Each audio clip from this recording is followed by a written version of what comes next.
Student, welcome to Pusa online classes. I am your teacher Vishali Kaur. In today's lecture we are going to study about one of the numerical question related to national income.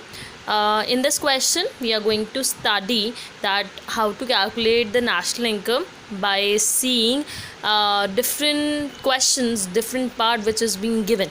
Okay जैसे कि हम लोग national income को निकालने के लिए बहुत सारे मेथड करते हैं, value added method, income method, ये दो मेथड ऑलरेडी कर चुके हैं।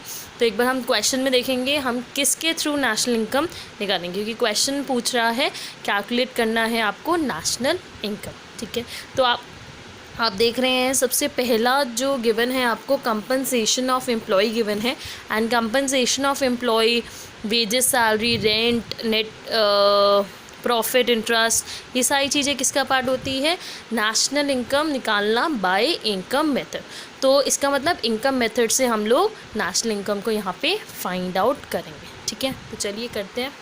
जैसे कि आपको पता है इनकम मेथड से हमारा जो रिजल्टेंट है वो निकलता है NDP/FC, जिसका फॉर्मूला होता है कंपनसेशन ऑफ एम्प्लॉय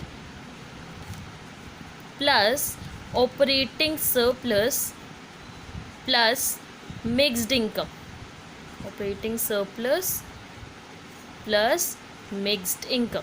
ठीक है, तो आप अब क्वेश्चन में देखेंगे आपको क्या क्या गिवन है।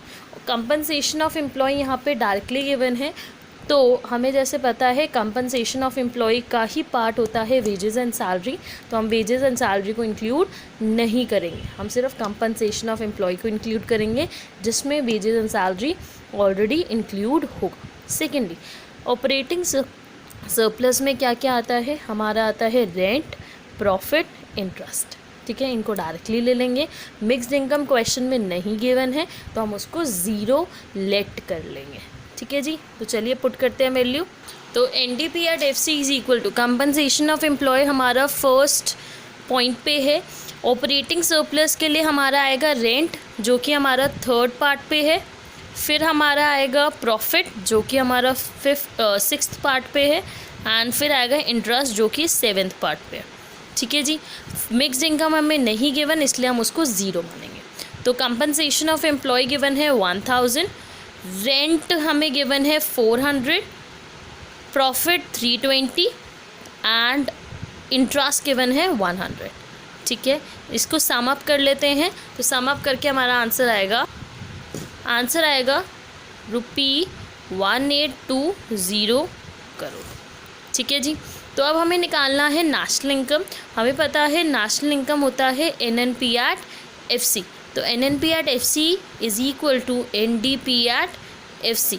इसमें हम सिर्फ NFIA को प्लस कर देंगे और हमारा रिजल्टेंट आ जाएगा।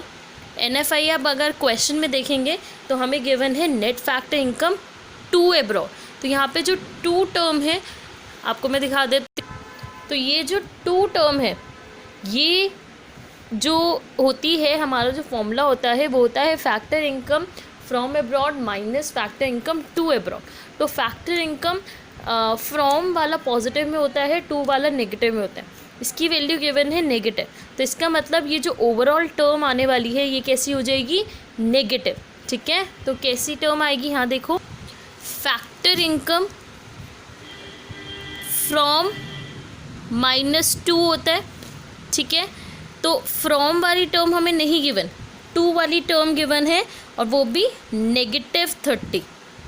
ठीक है, तो ओवरऑल जो हमारा रिजल्टेंट आएगा वो आएगा 820 + 30, तो इट इज़ इक्वल टू 1850। ठीक है जी, तो ये हमारा निकला है नेशनल इनकम। ठीक है जी, आई होप आपको ये न्यूमेरिकल समझ आया होगा।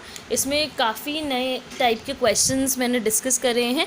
ठीक है, अगर आपको ऐसे रिलेटेड कुछ क्वेश्चंस प्रैक्टिस करने हैं तो आप मेरे व्हाट्सएप नंबर पे कांटेक्ट कर सकते हैं। एंड अगर कोई भी डाउट होता है तो आप मेरे को कांटेक्ट कर सकते हैं personally. Thank you very much.